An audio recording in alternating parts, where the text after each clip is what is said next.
Buenas tardes a todos. Muchas gracias por asistir a la presentación del libro de Ramón, 7 memorias históricas silenciadas o distorsionadas, y además con el mérito añadido que justamente hoy, que es posiblemente el día más frío del invierno, ¿no?, que hayamos salido de casa, ¿no?, que estábamos bien calentitos, tiene un mérito mayor. Cuando Ramón hace unos meses me mandó el manuscrito de su libro, y al leerlo, lo primero que pensé fue en qué jaleo se quiere meter Ramón a sus 90 años, ¿no? Porque podías haber escrito un nuevo libro de los tantos que tiene sobre psicología o sobre espiritualidad, pero sin embargo, en este último libro de Ramón ha elegido escribir algo que va en contra de lo políticamente correcto, de lo históricamente correcto, podríamos decir, ¿no? Y ese, podríamos decir, ese asunto de ir a la contra de lo que la opinión pública mayoritaria opina, corre el riesgo de que Ramón sea cancelado, sea silenciado, pero sobre todo entre en una dinámica de muerte civil y sobre todo sea señalado y satanizado por ir contra el pensamiento único del momento, ¿no? Que es algo que no se perdona. No sé qué nos pasa, pero todavía en nuestra sociedad tenemos una cierta intolerancia latente que no nos permite la pluralidad, o no nos permite acoger la pluralidad y por lo tanto no nos permite el respetar la opinión diferenciada del otro, del que está enfrente nuestro. Y es por eso que desgraciadamente esa cultura woke que viene de Estados Unidos, esa cultura de la cancelación, cada vez está más presente entre nosotros. Bueno, como Ramón es un valiente, y a sus 90 años yo creo que ha dicho que ya me da igual lo que digan, ha decidido publicar este libro con una idea muy concreta. Él dice que levanto la voz para protestar por la versión distorsionada, por la versión distorsionada de hechos históricos. He escrito este libro motivado por el cumplimiento de la obligación moral al constatar el desconocimiento de unos hechos históricos y a pesar de ser cancelado, dice Ramón que le compensa dar a conocer estos hechos silenciados o distorsionados por la denominada memoria histórica, ya que de no darlos a conocer me sentiría culpable, dice Ramón, de un pecado de omisión contra la justicia social, el deber de informar. Y esa culpabilidad sí que no me compensa, ni me compensa una aceptación social ganada o conservada a base de cercenar una parte importante de mis convicciones. Bueno, aunque prácticamente todos conocéis el currículum de Ramón y Ana, brevemente recuerdo que Ramón es doctor en psicología y licenciado en filosofía y psicología, y sobre todo pionero con Ana de la psicología humanista en España. Entre los dos, Ramón y Ana realmente han creado un equipo creativo, porque entre los dos, ¿verdad?, habéis logrado crear y desarrollar unos cauces terapéuticos y de ayuda a la gente muy importante. En el 79 fundan los dos el Instituto Erich Fromm de Psicoterapia Integradora Humanista, que ha formado a cientos de psicólogos y terapeutas en esta corriente humanista. Y sobre todo que ha publicado en los últimos años 24 libros de 3 ámbitos: la psicoterapia, la ética psicológica y la espiritualidad. Y Ana Jimeno Bayón, que también es doctora en psicología y diplomada en teología, junto con Ramón, como hemos dicho, es el otro pulmón del instituto, ¿verdad? Y es también la autora del prólogo. Ana hablará primero, después Ramón tomará la palabra y una vez que tengamos las ponencias abriremos un pequeño turno de diálogo, de preguntas.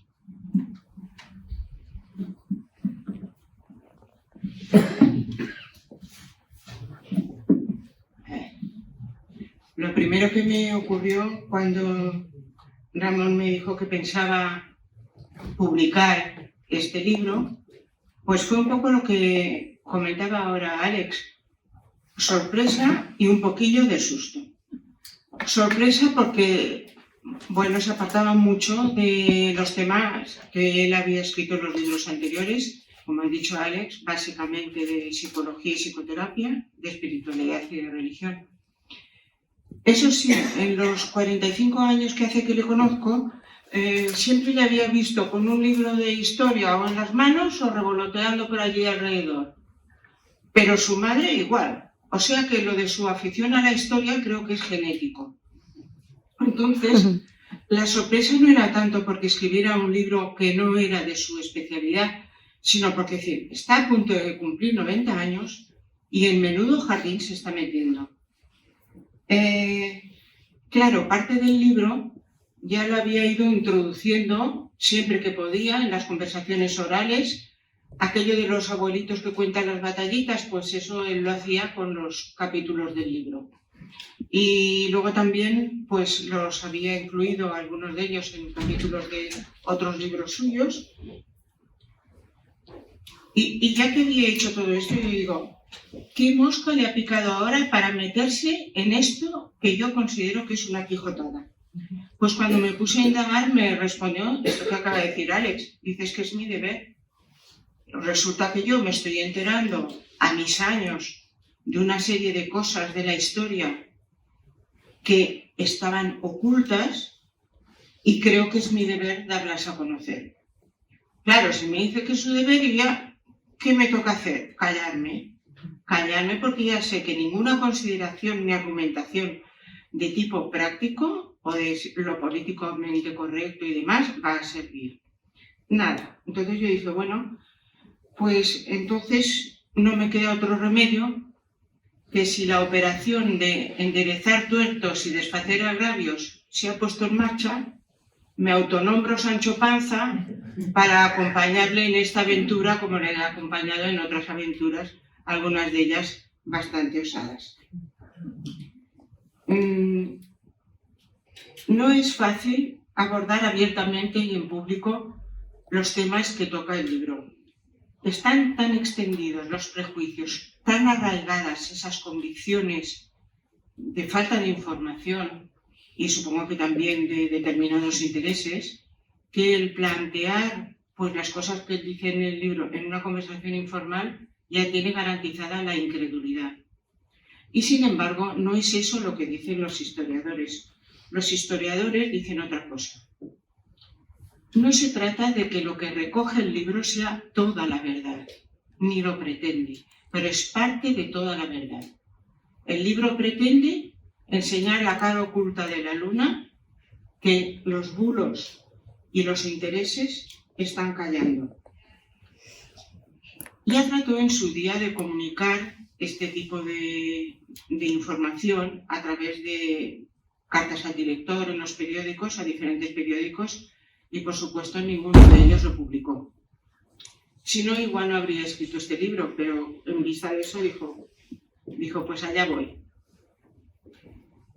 Claro, esta ocultación hace que la visión de la historia sea ininteligible.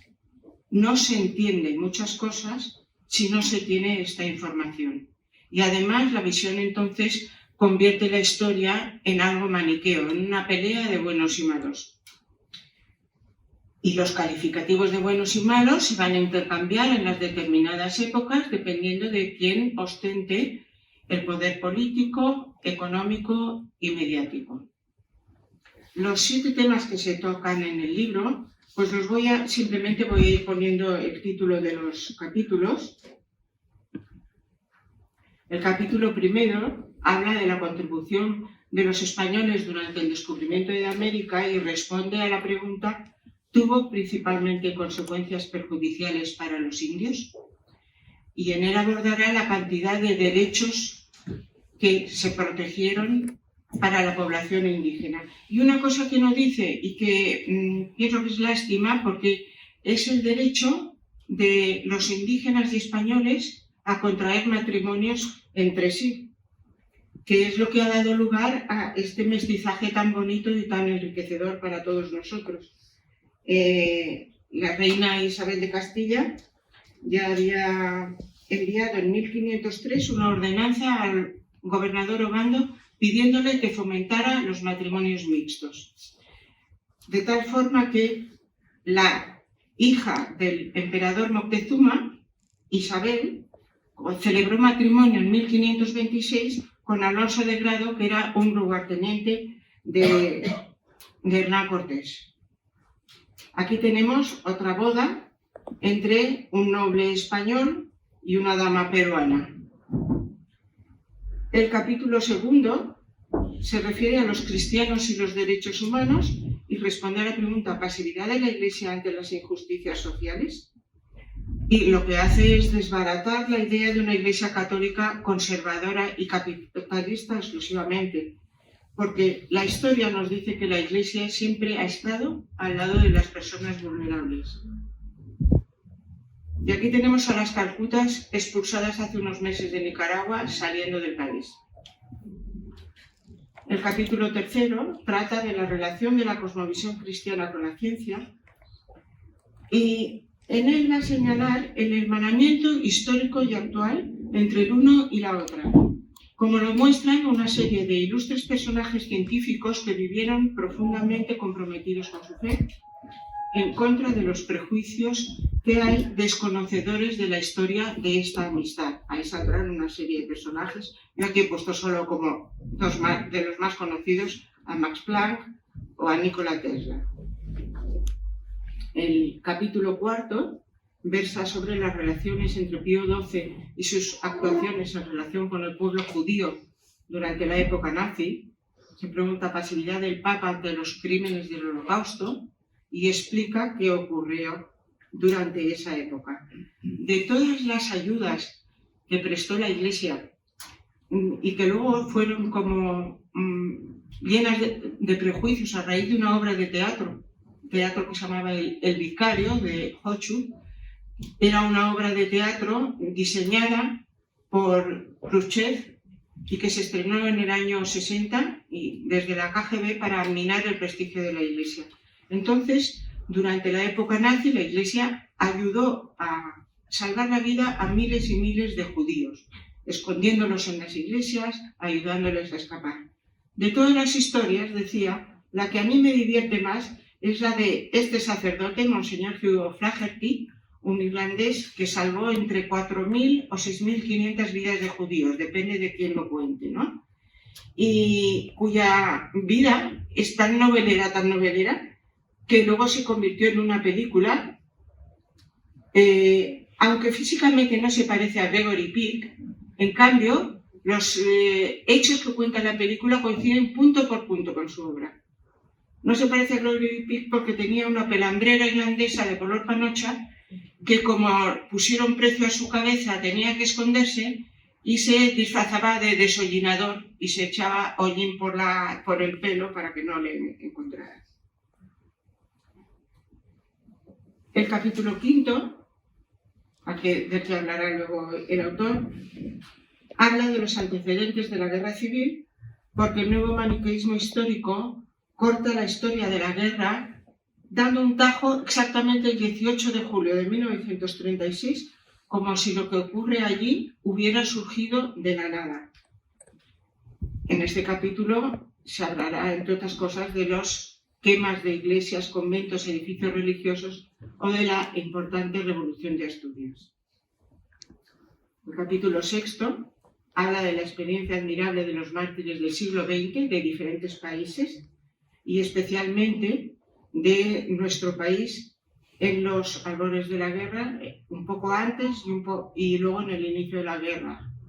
Aquí tenemos un grupo de dominicos asesinados, un grupo de concepcionistas asesinadas, y habla de la cantidad de miles y miles de personas que fueron asesinadas por el simple hecho de ser católicos, independientemente de cualquier otra consideración social o política. El último capítulo habla de los crímenes contra la humanidad, que hace que la desmemoria selectiva que tenemos desde los últimos años, además de contar legítimamente las barbaridades que se hicieron en el lado nacional durante la guerra, se calla otras crueldades ejercitadas por el bando contrario, fomentando una visión maniquea y falsa. A pesar de las crueldades y tragedias descritas en buena parte del libro, pues como en muchas películas antiguas, acaba bien. Acaba bien porque acaba con el agradecimiento a los historiadores que le han permitido conocer todos estos hechos y a todas esas personas que vivieron estas situaciones difíciles con grandeza de alma, con generosidad, con actitud heroica. Y es que Ramón Rosal es un anciano, pero no es un viejo, porque tiene una mirada de niño curioso, de niño que le gusta aprender, de niño que sabe admirar a las personas que viven la vida dejando un poquito de luz. Un niño que dice cosas, como hacen los niños, que a veces suenan inoportunas, porque desconocen lo que es el respeto humano. Un niño sabio, nonagenario ya, valiente, que ama a la vida y a sus gentes.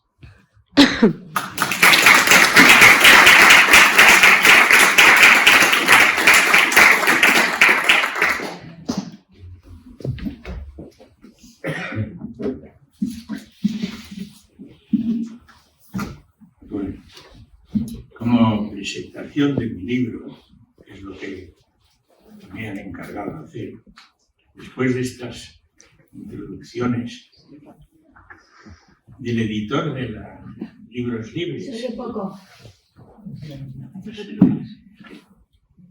después de estas palabras introductorias de Alex Rosal, de Bansi Taberner, pariente lejano, ¿no? El primo segundo o tercero, no sé. Sobrino. Bueno, que es editor de la editorial Libros Libres y ha creado otras editoriales, ¿sí? Y también es un periodista muy fecundo, porque también el periódico digital Religión en Libertad lo ha creado él, entre otras cosas. Bueno, pues. Y luego lo que ha dicho Ana, mi compañera en la creación del Instituto Erich Fromm durante más de 40 años, ¿no? Que ya sabéis que es doctora en psicología, pero también es diplomada en teología y licenciada en derecho, que eso no se acostumbra a decir, ¿no? O sea que eso tiene varias combinaciones interesantes, ¿no? Pues yo me voy a limitar a unas pinceladas sobre 3 de esos 7 capítulos. ¿Sí? Porque el tiempo que me han dicho que no pase de media hora, pues no puede ser. Del capítulo 5, ¿qué estaba ocurriendo en España en los años 1931 y siguientes, antes de la Guerra Civil? De esto, unas pinceladas. Otras pinceladas del capítulo 7, que tituló Crímenes contra la humanidad silenciados, ocurridos en Cataluña y en Madrid principalmente, los años 1936 y siguientes. Y por último, aunque cronológicamente sea antiguo, ¿no?, el capítulo 1 sobre contribuciones de los españoles durante el descubrimiento y colonización de América. Inicialmente pensaba empezar por este, por razones de historia, ¿no? Pero quiero acabar con este porque en este, sobre todo, hay buenas noticias. Al final uno siente alegría. En nosotros uno siente cierto sufrimiento, nosotros dos. Porque nosotros dos es principalmente se han silenciado crímenes, lo que se han silenciado, no solo, pero también. Mientras que en el primer capítulo se han silenciado grandes y valiosas contribuciones. Por lo tanto, más vale acabar con las buenas noticias que con las desgracias. ¿Qué ocurría en España antes de la guerra? En el mes de abril de 1931, como ya sabréis la mayoría, el rey Alfonso XIII se retiró voluntariamente al exilio al conocer el resultado de las elecciones, en las que, si bien habían ganado los monárquicos más que los republicanos en esas votaciones que se hicieron, sin embargo, en las capitales de provincia, en casi todas, ganaron los republicanos. Entonces el rey Alfonso, considerando que tenía especial importancia lo que ocurre en las capitales, dijo, bueno, yo me retiro y que los republicanos pues, hagan un cambio de régimen, ¿no? Entonces se creó, así surgió la instauración de la República, entre cuyos líderes principales había dos católicos, que uno acabó siendo el presidente de la República, Alcalá Zamora, y otro fue el ministro de la Gobernación, Miguel Maura. Cuando no había pasado apenas un mes de gobernar ese gobierno de transición, que no había sido, claro, resultado de unas elecciones, porque claro, era un grupo de gente que hacía el gobierno transitorio hasta que se hiciesen elecciones. Sin haber pasado un mes, ocurre que se produce por grupos anarquistas alrededor de 100 incendios de templos, de 100 templos, y de museos y de residencias de religiosos, etc. Principalmente en Madrid, pero también en Málaga, Cádiz, Murcia, Valencia, Alicante, etc. 100, antes de haber pasado un mes del gobierno republicano. El ministro de la Gobernación, que era católico, Miguel Maura, había avisado un día antes o dos que había el rumor de que se iban a producir esos incendios, y habló con cada uno de los ministros del gobierno diciendo, bueno, supongo que me permitís que yo envíe la policía y la Guardia Civil para que pare eso, y que no se cumpla esta amenaza, ¿no? Ni uno de los políticos, ninguno de los ministros aceptó la petición de Maura de enviar a la policía para frenar esos incendios que se habían amenazado, que habían anunciado.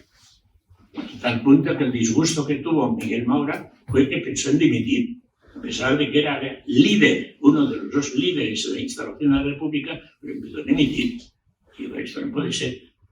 Pero al final, varias personas le dijeron, no, usted no dimita, por favor, porque es el único católico que está en el gobierno. Algún católico ha de haber, ¿no? Entonces él no dimitió. Cuando no había pasado todavía un mes,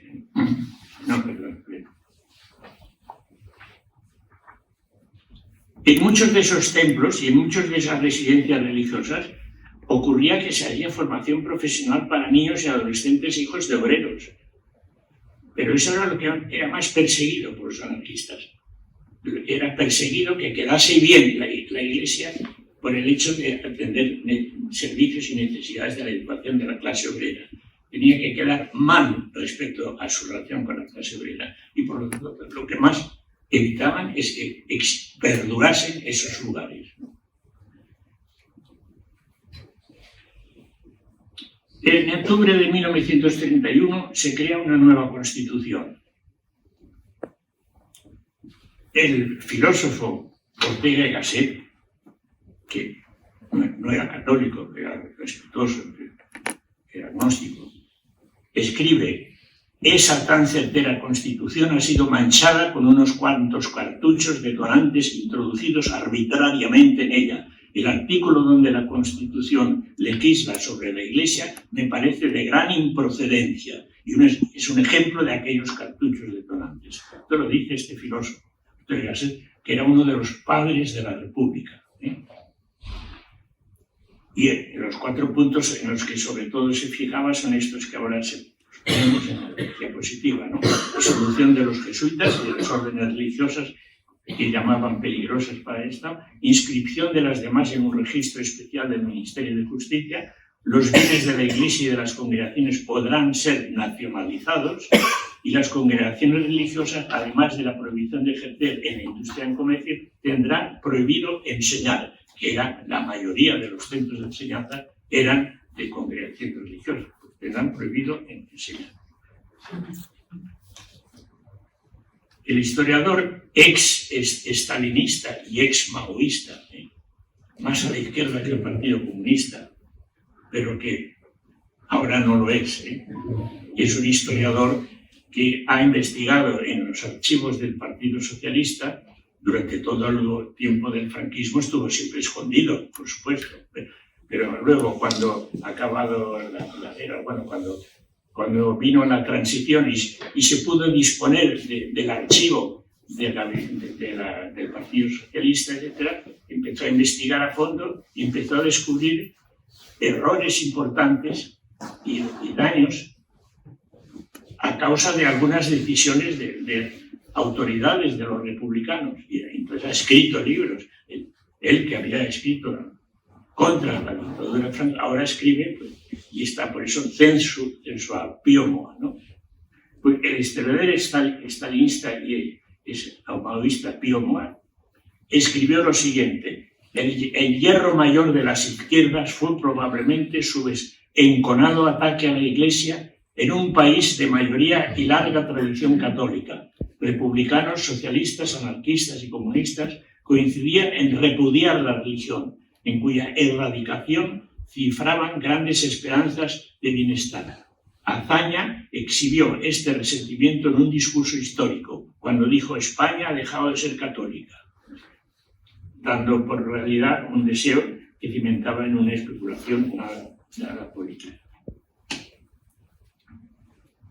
En agosto, el líder socialista prosoviético, Largo Caballero, había tres líderes importantes en el Partido Socialista, que eran muy diferentes entre sí. Uno era prosoviético, amigo de Stalin, Largo Caballero; otro en absoluto, era totalmente respetuoso con la democracia parlamentaria, que era Julián Besteiro, que yo en un libro sobre valores éticos lo he puesto como modelo de alguna virtud. Y luego estaba Indalecio Prieto, ¿no?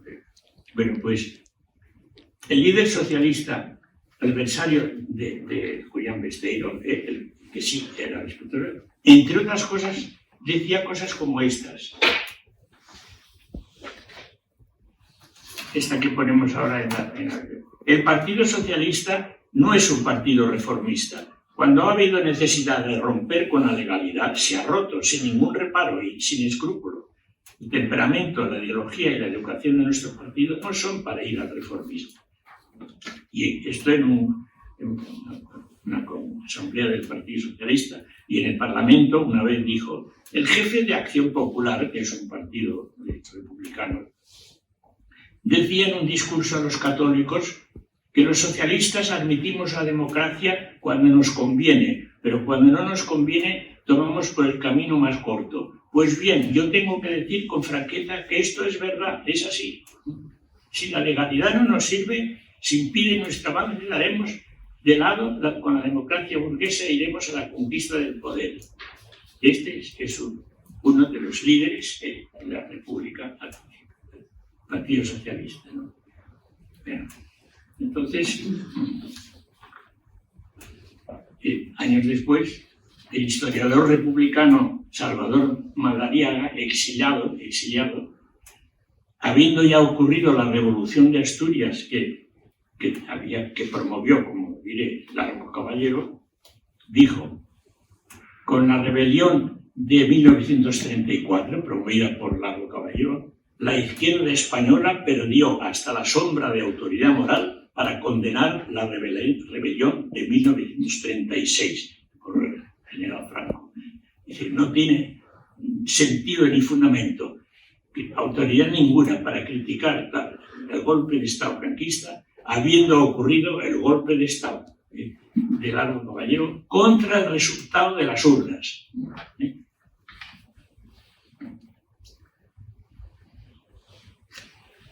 En agosto, el líder socialista en agosto de 1933, Largo Caballero defiende su ideal de un gobierno de dictadura totalitaria al estilo de Lenin. De ahí que a partir de entonces a él se le acostumbraba a llamar el Lenin español. Largo Caballero no hay que olvidar que luego acabó siendo presidente de la República. En 1933 hay elecciones y pierden muchísimos votos los socialistas de tipo Largo Caballero, esa corriente del socialismo, ¿no? Como los republicanos de izquierdas que habían formado los políticos del gobierno de transición, como habían cometido tantos errores, entre otras permitir 100 incendios y no enviar a la policía. Bueno, todo esto que he dicho antes. ¿Qué pasa? Que hubo un fracaso espectacular en las primeras votaciones democráticas que hicieron. Y surgió un nuevo partido republicano de derechas, que se llamaba La CEDA, que pactó con el partido radical de Alejandro Lerroux de centro-izquierda, que antes había sido de extrema izquierda, pero había pasado de ser de centro-izquierda. O sea, para poder gobernar bien, los dos partidos que alcanzaron mayor número de votos eran la CEDA y el Partido Radical de Alejandro Lerroux. Y harían un gobierno de coalición. Largo Caballero dijo, yo no acepto esto.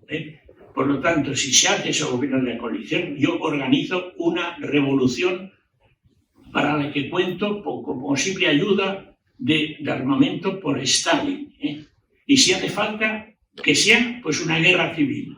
Y esto lo dijo Largo Caballero. Esto hay que decirlo. Esto se silencia, está prohibido decir esto. Sigue habiendo alguna calle del nombre de Largo Caballero. Entonces, cosa que disgustaba mucho al socialista Julián Besteiro, que estaba totalmente en desacuerdo con esto, ¿no?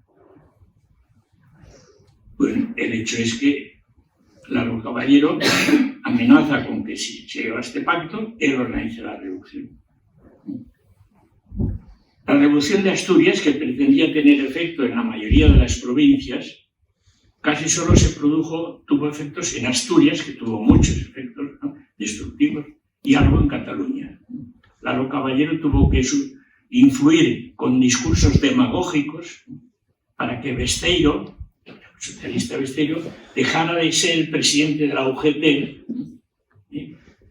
porque rechazaba que la UGT se implicase en la revolución. Y con discursos demagógicos consiguió que fuese destituido Besteiro. La revolución de Asturias causó 1.500 muertos, graves daños materiales, incendios de obras de arte, bibliotecas, 40 asesinatos sacerdotes, etc.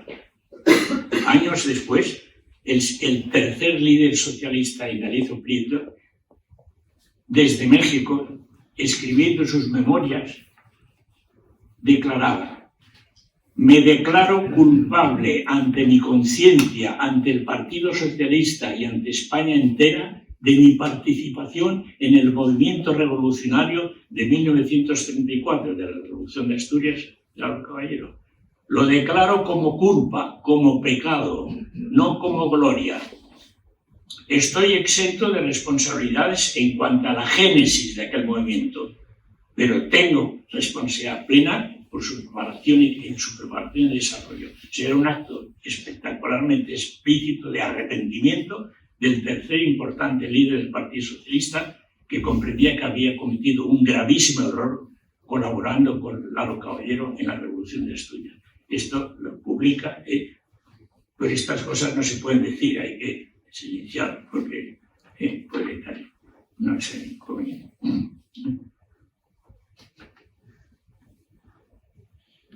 El hecho es que, años después, en febrero de 1936, hay otro cambio de gobierno, asume el poder, tras unas elecciones conflictivas, el nuevo partido denominado Frente Popular.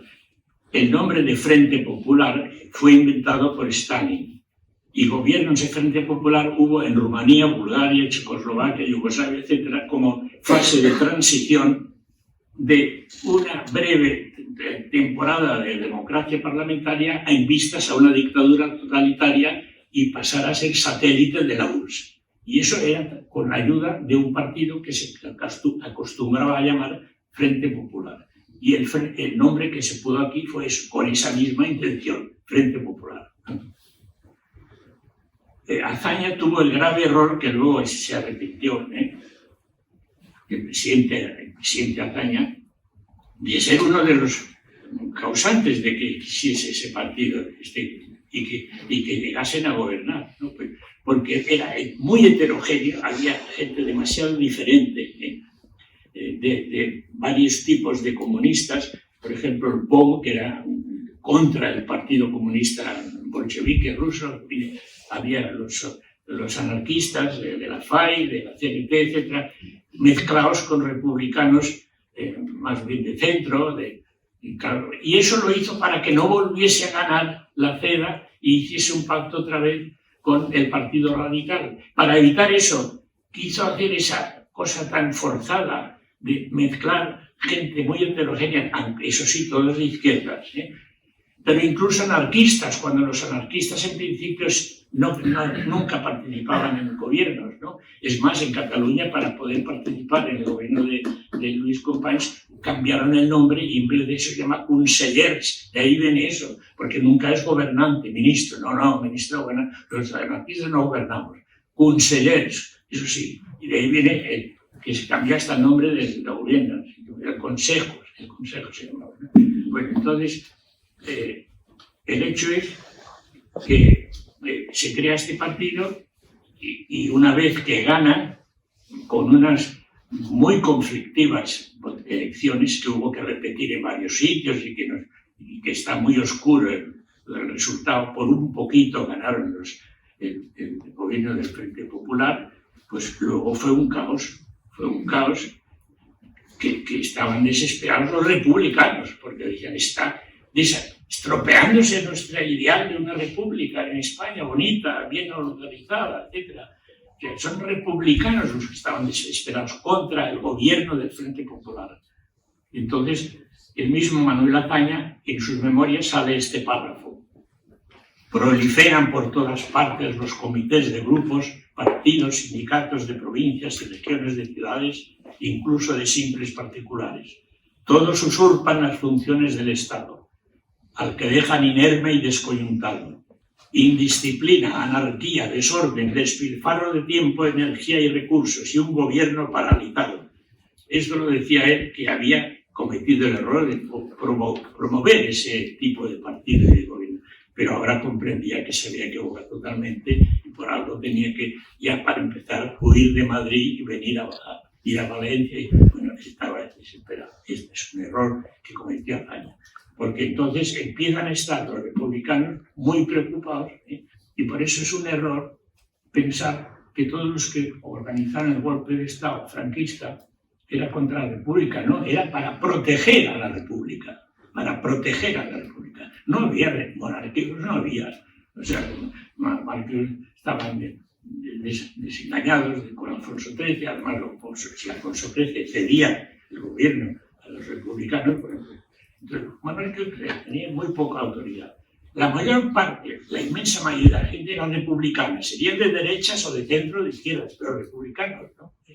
Y los republicanos estaban desesperados al final, y entre los que promovieron el golpe de Estado, muchos lo hacían para proteger la República. Y acababan muchos militares el discurso diciendo ¡viva la República! Muchos militares franquistas acababan diciendo ¡viva la República! Esto tampoco se dice.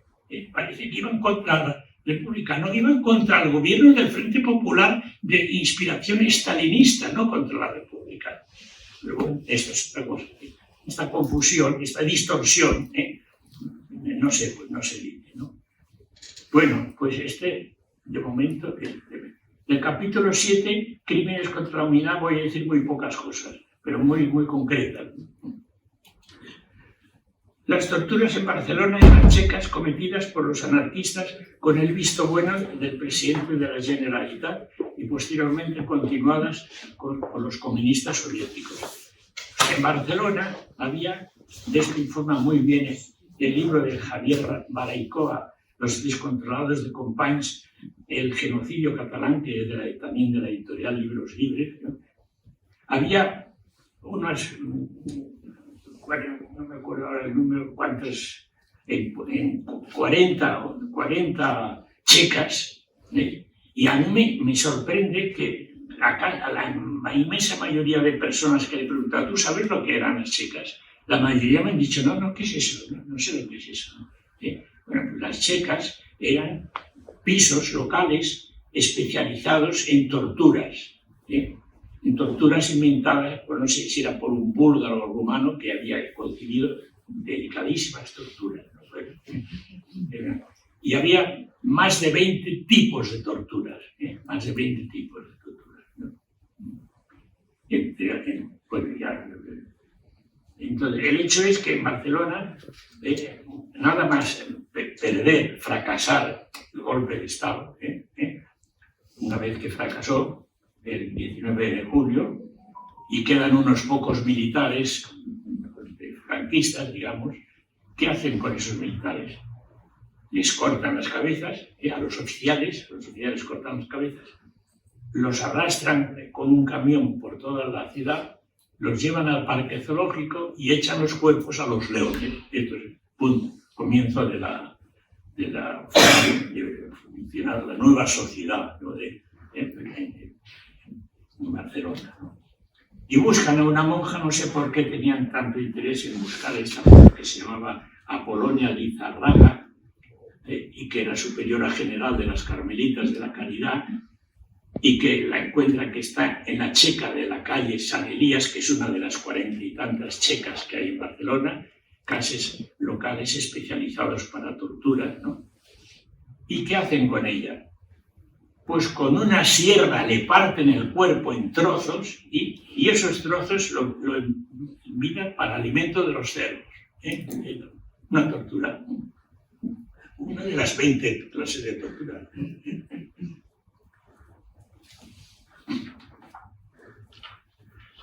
Bueno, no me detengo, si acaso en el coloquio, a decir otros ejemplos de torturas, pero es que a algunas personas sí que les angustia de escribirlas, ¿no? Está otra que encerraban a una persona en una cosa de 2 metros por 1, y bueno, etcétera, ¿no? Y las celdas de castigo también eran, ya solo la forma de las celdas ya era una tortura. Puedes poner, ahora está en la diapositiva, ¿veis esta celda? El suelo son punchas de cemento y no había manera de caminar. Ya de por sí eran muy pequeñas, pero no se podía pasear por esa celda, porque con esas puntas no se... Y para descansar había esta cosa, como si fuese un colchón de cemento, pero inclinado, para que el cuerpo se cayese. O sea, bueno, pues esta... La celda, no era la tortura, era la celda en la cual se hacían torturas, ¿no? Y así había 40, ¿no?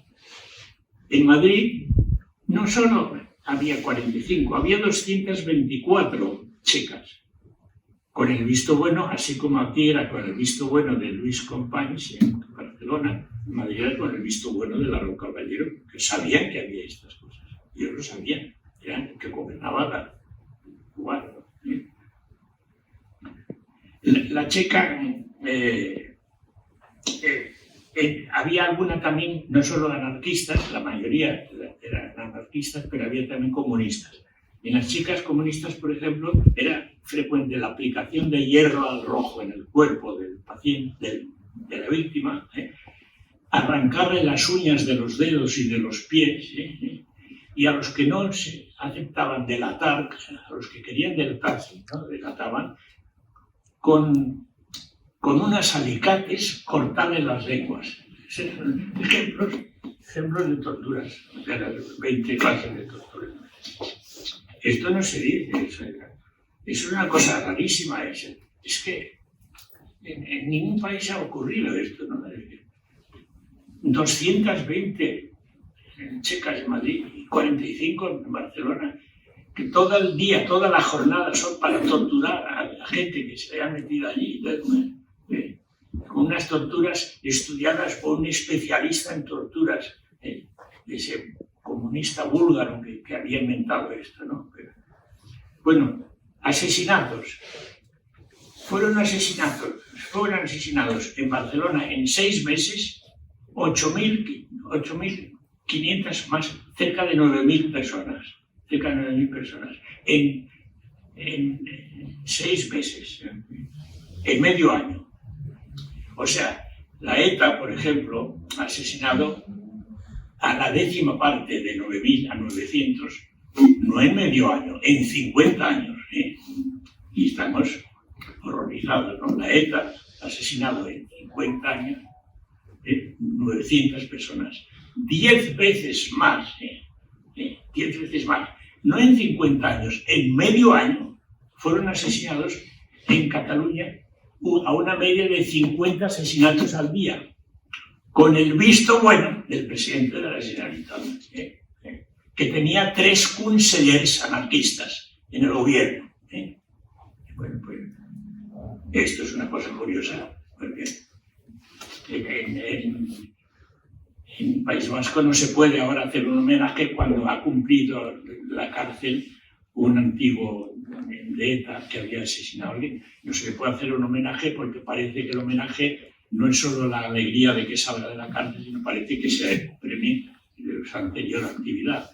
No, aquí sí, aquí cada año se hace un homenaje al responsable de estos checas y de estos asesinatos, ¿no? Hubo varios políticos de Esquerra, porque él era de Esquerra, hubo varios políticos de Esquerra que fueron a él, fueron a Luis y compañía, pero ¿cómo permites esto?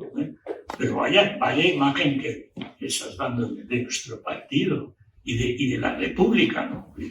Y del Frente, del gobierno del Frente Popular. Hubo varios, uno que había sido gobernador civil de Gerona y luego de Barcelona, Claudi Ametlla, le visitó. Este logró entrevistarse con él porque él se negaba a recibir visitas que notaba que iban a hacerle preguntas molestas, ¿no? Y los mismos gobernantes de los consellers en aquellos años no podían hablar con él. Él suprimió el Parlamento.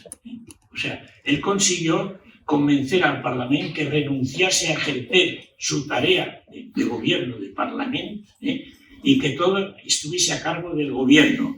Y en el gobierno la mayoría no eran escuchados, y los que más escuchados eran los 3 consellers anarquistas.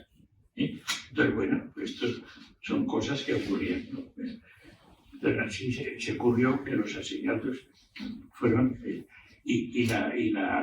La Mella, cuando logró hablar con él, y le dijo, bueno, pero por favor, oye, pues, además eran del mismo partido que él, de Esquerra Democrática, oye, que esto no puede permitirse que esté matando, asesinando cada día 50 personas, de derechas, de centro, de izquierda, de republicanos, de izquierda también tuvieron que... Centenares de miles huyeron de Barcelona, centenares de miles de todos los partidos políticos, ¿no? Bueno, pues, él se enfadó cuando acabó de hablar a Mella y le organizó un plan posible para poder parar a los anarquistas. Dijo, no. Dijo, consejos no. Todos me venís ahora a dar consejos. Yo ya sé lo que tengo que hacer. Bueno, y pasando a Madrid, pues en Madrid hubo 16.000 asesinatos cerca de Madrid. Durante 4 semanas, es decir, durante un mes, 16.000 asesinatos. Mayoría de ellos, 4.021, en un sitio que se llamaba Paracuellos de Jarama. El coordinador de estos asesinatos era Santiago Carrillo. De estos se ha hablado, de esto ya se ha hablado un poco, no ha quedado tan totalmente silenciado como las otras cosas. Bueno, con eso, ¿cuánto pasaba? Pero esto...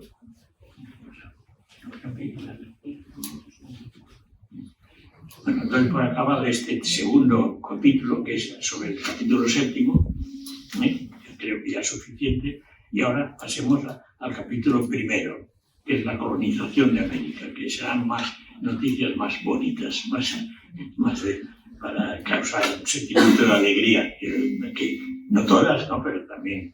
Bueno, respecto a la colonización de América, tras la llegada de Cristóbal Colón en esas tierras en 1492, evoquemos algunas circunstancias de esa época. Démonos cuenta de que a finales del siglo XV para viajar por América y por cualquier otro sitio, tenía que ser a pie, que a veces nos olvidamos de esto, nos olvidamos cuando leemos cosas del pasado, nos olvidamos. En esas tierras ni siquiera se usaba el caballo, no se había descubierto que el caballo se podía usar para ir a pie. O sea que para poder ir los de las Antillas a Perú a pie, no se disponía, claro, ni de autobuses, ni de coches, ni de trenes, ni por supuesto de aviones. Esto, ya sé que lo sabéis, pero a veces nos olvidamos, ¿no? Yo a veces me olvido, cuando pienso en los siglos XV, me olvido de que no había electricidad, no había gas, estas cosas. Que ahora si falta electricidad es una desgracia, pero era normal. Por lo tanto, comunicarse era difícil, porque no había tampoco servicio de correos, ¿no? O sea, era difícil enterarse de la revisar algunas normas para que se cumpliesen. Bueno, el hecho es que los aztecas en México habían invadido esas tierras que estaban habitadas por indígenas de otras tribus y los habían convertido todos en esclavos, salvo los que huyeron a otras tierras. Esto los aztecas de México. Y otro tanto los incas de Perú. Los incas de Perú también habían sido invasores de unas tierras que estaban habitadas por otros pueblos y que ellos las habían dominado y habían también convertido en esclavos a todos los indígenas anteriores. Estos indígenas de las tribus anteriores se acercaron a los españoles porque vieron que les trataban bien. Y bueno, además de esto, de haber sido invasores, tenían unas religiones muy crueles, fuera de lo común. O sea, en México, cada año, 10.000 o 20.000 o 30.000, según los años, jóvenes de las tribus anteriores eran torturados y matados como sacrificio a los dioses. O sea que eran siempre decenas de miles, que se tenían que ofrecer con sacrificio a los dioses y que para ello los torturaban y los mataban.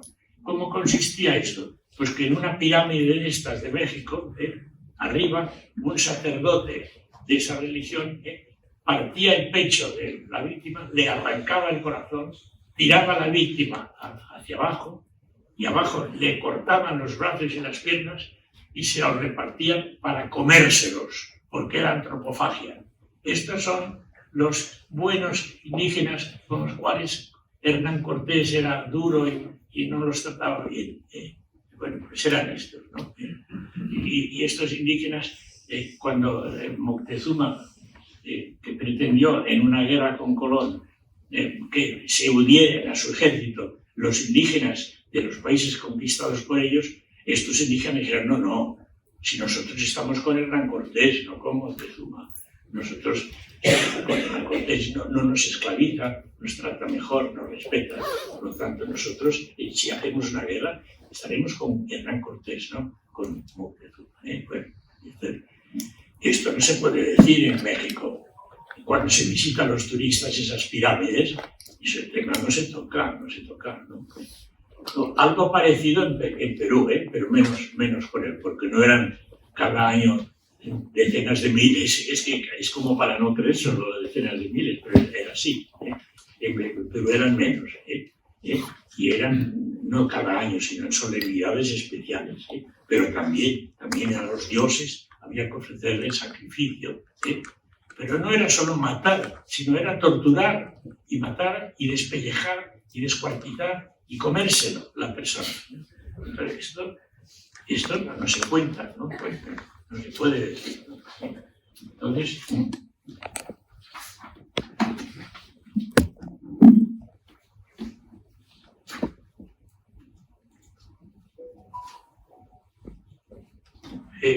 Cristóbal Colón practicó unos años la esclavitud, tuvo esclavos. En aquella época era normal ser esclavos. En todos los imperios, cuando se había conquistado un país, los indígenas, si no habían muerto, pasaban a ser esclavos. La esclavitud estaba consentida, aceptada, todavía en la mayor parte del mundo. Y Colón, de buena fe, sin preocupación de conciencia, pues a trabajadores que trabajaban en su hacienda que empezó a tener allí, pues los trató en concepto de esclavos, es decir, que se pueden comprar, vender según el peso, el aspecto, la capacidad de trabajo, etc. ¿no? Y que se pasan en suyo. Y un día se le ocurrió a Colón, en una nave, llenarla de indígenas y enviarla a la reina Isabel como obsequio. Esos esclavos, para que su majestad disponga de ellos. La reina Isabel se cogió un enfado de campeonato. Dijo, ¿esto cómo puede ser esto? Quedó Colón detenido, se le hizo venir a España, se le condenó y se le suprimieron todos sus títulos. Colón tenía mucho mérito porque haber atravesado el Océano Pacífico, el Océano Atlántico con esas 3 carabelas era una aventura muy importante, haber conquistado una tierra, aunque nunca supo que era un continente nuevo, ella creía que estaba en Asia, ¿no? Pero bueno, y además seguían sus terrenitos allí, sus esclavos. Bueno, pues todos los títulos de Colón y todo eso, detenido, vuelto a España y encarcelado. Esto no se dice, porque esto queda bien a la reina Isabel. Y la reina Isabel conviene que quede mal siempre. Y por eso esto, silencio. Que la reina Isabel hiciese eso, silencio. Que la reina Isabel dijese que nunca habría esclavos.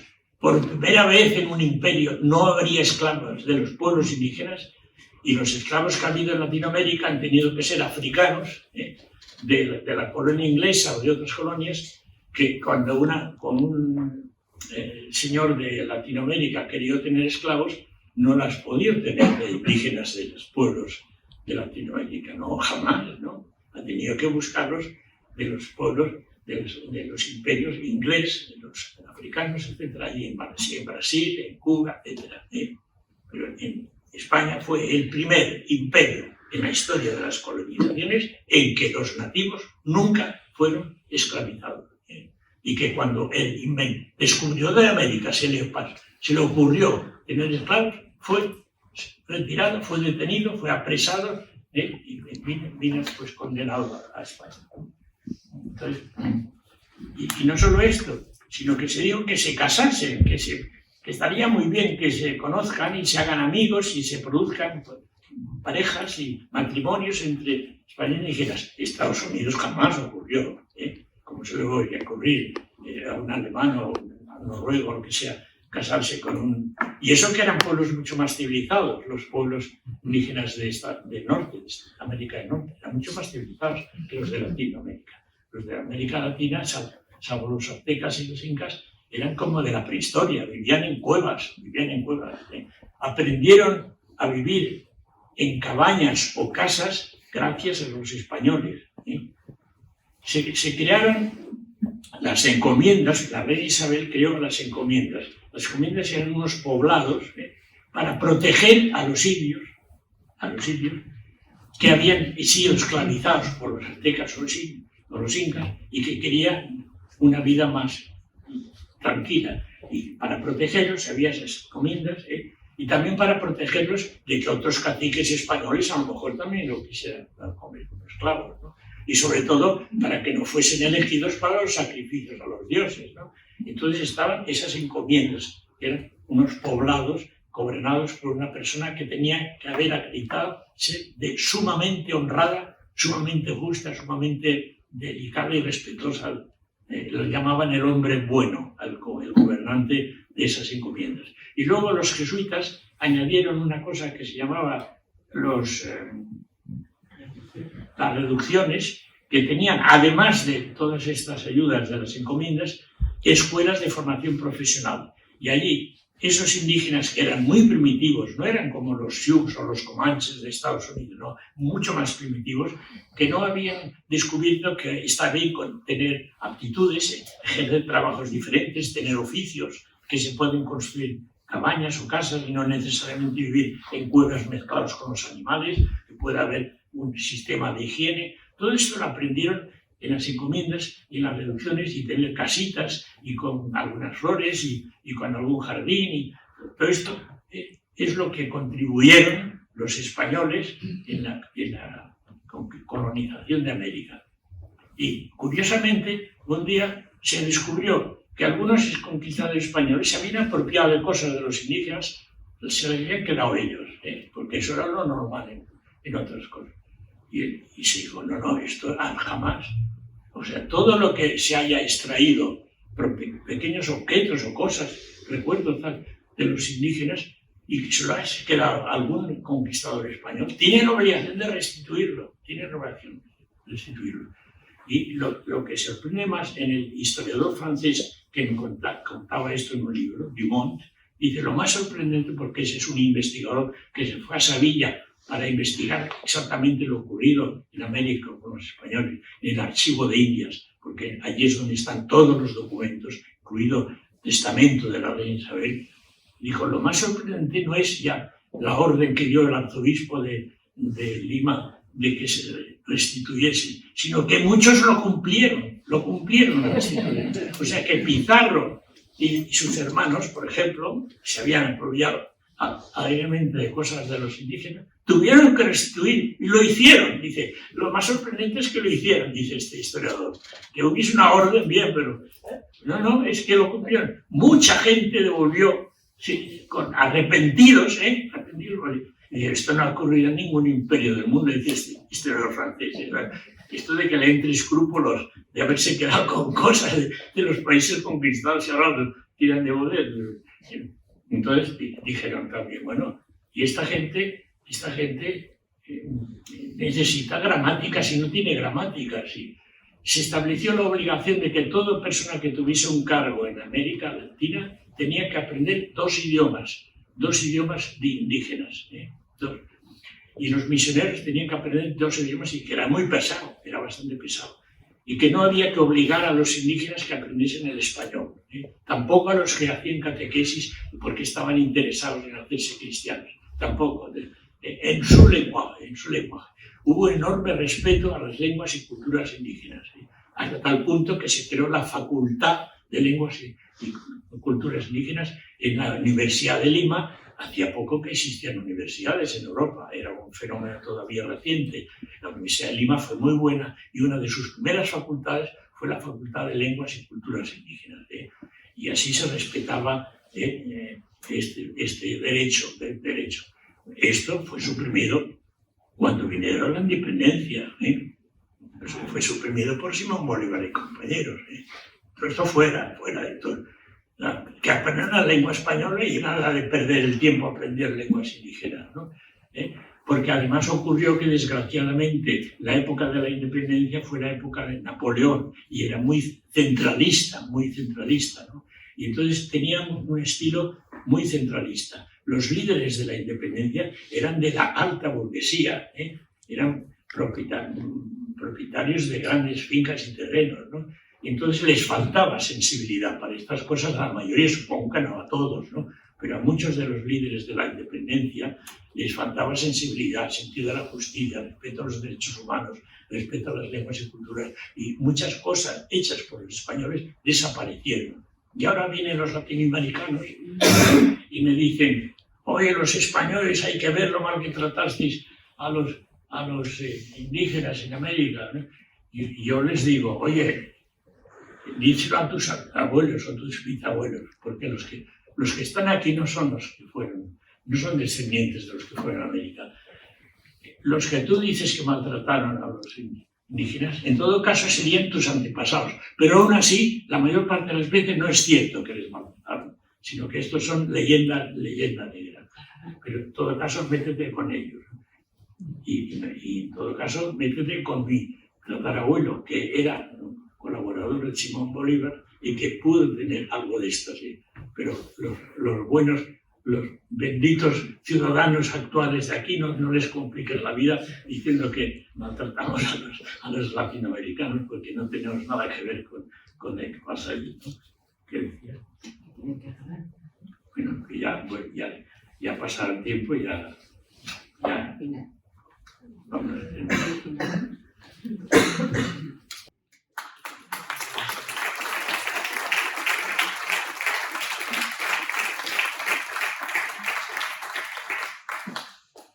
Bueno, pues muchas gracias, Ramón, por esta exposición. Es un aperitivo, realmente. Lo importante es lo que está en el libro, ¿verdad? Lo que se me ha olvidado decir al principio, en la introducción, es que Ramón siempre se ha manifestado como un hombre de izquierda moderada. O sea que, lo cual tiene más sentido y más autoridad y quizás tiene más fuerza lo que ha dicho desde una posición de izquierda, ¿no? Porque eso de alguna manera viene a reflejar que Ramón lo que busca es la verdad independientemente de las ideologías o de su posición política personal. Como ya hemos consumido el tiempo en las ponencias, vamos a pasar brevemente a 10 minutos de diálogo. Yo les pediría, el que quiera preguntar, que haga una pregunta muy breve, muy concisa, para que pueda dar pie a más intervenciones.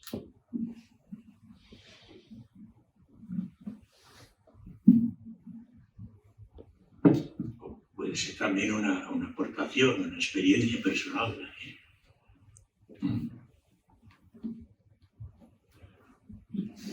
No hay nadie que rompa el hielo. Inés. No, como experiencia personal, simplemente estuve viajando por Ecuador, Perú y Colombia durante 6 meses y la gente allí siempre te decía, o sea, porque siempre nos vendía la historia de que los españoles que matábamos, que destruimos, que nos llevaban las cosas, y ellos simplemente estaban muy agradecidos y decían siempre a la madre patria porque les habían aportado cantidad de cosas y les habían enseñado cantidad de cosas. Entonces, ellos estaban agradecidos, nunca tuve ningún problema con nadie. También. Muy buena noticia. ¿Qué explicación se le puede dar a que esta leyenda negra haya cuajado incluso en España durante todos los siglos? Puedes dar para que la leyenda negra haya cuajado. Bueno, la ley. Paradójicamente, el responsable de la leyenda negra, paradójicamente, fue el que luego fue el mejor protector de los derechos de los indígenas, que es Fray Bartolomé de las Casas. Y es que Fray Bartolomé de las Casas, de niño, de muchacho, su padre era de los amigos de Colón que había tenido durante 6 o 7 años esclavos, etc. Y es lo que había visto él. Y él, sin tomarse la molestia, cuando creció, se hizo religioso, dominico, y se hizo un gran defensor de los indígenas, de sus derechos. Pero cometió lo que psicológicamente, yo diría que fue un poco un trastorno paranoide. Pensó mal de todos los otros españoles del resto de Latinoamérica sin tomar la molestia de informarse. Y pensó que todos debían estar haciendo como vio hacer a Colón y a su padre, que es esclavizar enseguida a los nativos. Y entonces es que, claro, para enterarse de lo que hacían en Perú, en Chile, etcétera, tenía que haber hecho un viaje a pie, o en fin, todo esto que he dicho antes, ¿no? Pero no se enteró. Pensó mal de todos, sin tener información. Y escribió un libro poniendo por los suelos la maldad de los españoles con los indígenas. Este libro cayó muy bien. En aquella época, cuando salía un libro, era una noticia especial porque se acababa de inventar la imprenta, ¿no? Y en Europa cayó muy bien ese libro porque la mayoría de los países europeos, las monarquías europeas, estaban frustradas de no haber aceptado la propuesta de Colón cuando se había hecho a distintos países, no le habían hecho caso.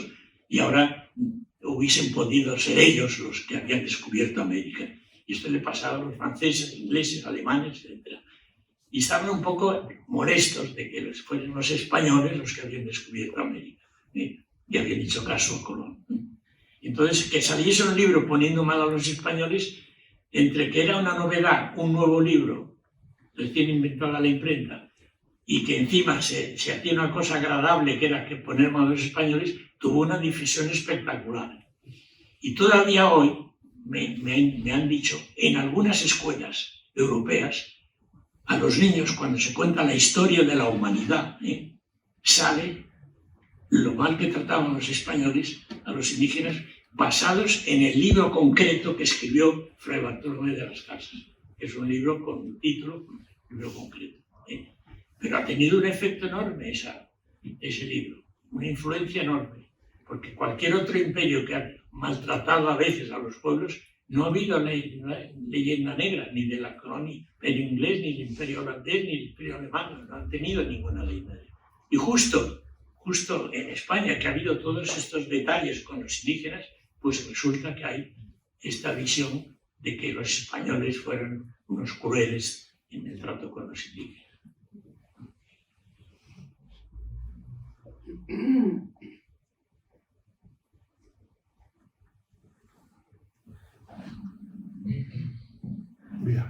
No, en relación a ese tema, ¿qué interés puede haber? Porque la leyenda negra no solo se extendió en los países europeos, sino en España actualmente. Cuando hablan de la obra de los españoles en Centroamérica y Sudamérica, continúan con la copla de la leyenda negra. Es decir, que ¿por qué interesa esto? Digo, actualmente. O sea, que actualmente, no sé si me entienden. ¿Qué interés hay todavía alargar? ¿Por qué?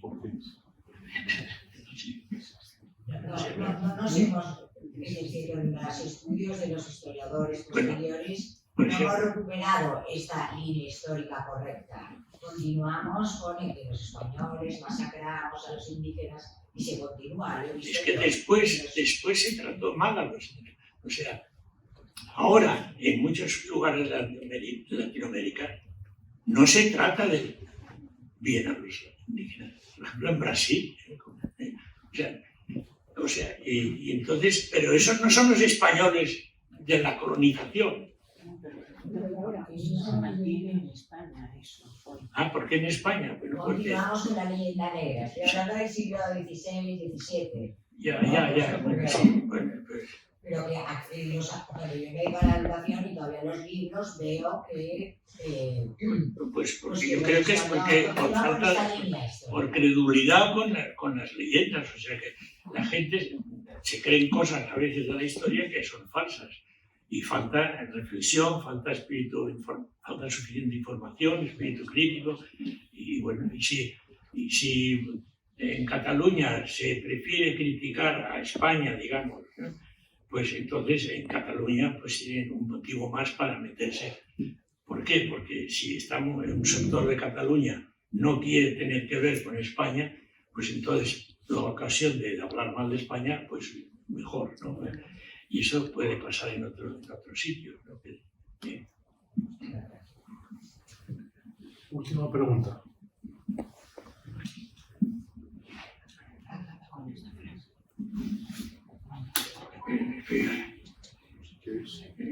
Para acabar esta frase. Como final, un párrafo final. Cuando ya mayor me fui enterando de algunos de los hechos que expongo, me di cuenta de que me había perdido el reconocimiento a muchos personajes de la historia por falta de conocer sus méritos. Decía Voltaire que a los vivos les debemos respeto, pero a los muertos solo les debemos la verdad. En mi escrito aparecen personajes que dejan un rastro de luz y otros un rastro oscuro. Ojalá todos los que lean el libro se motiven para ser libres de decir la verdad y contribuir a una sociedad que esté orgullosa de su contribución a humanizar el trocito de historia que les tocó vivir.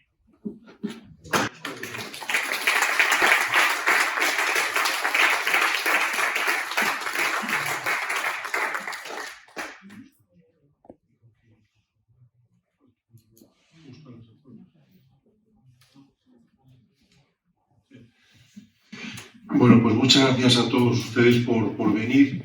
Como estamos en un centro cívico municipal, y estas cosas un poco curiosas y lógicas no dejan vender libros aquí.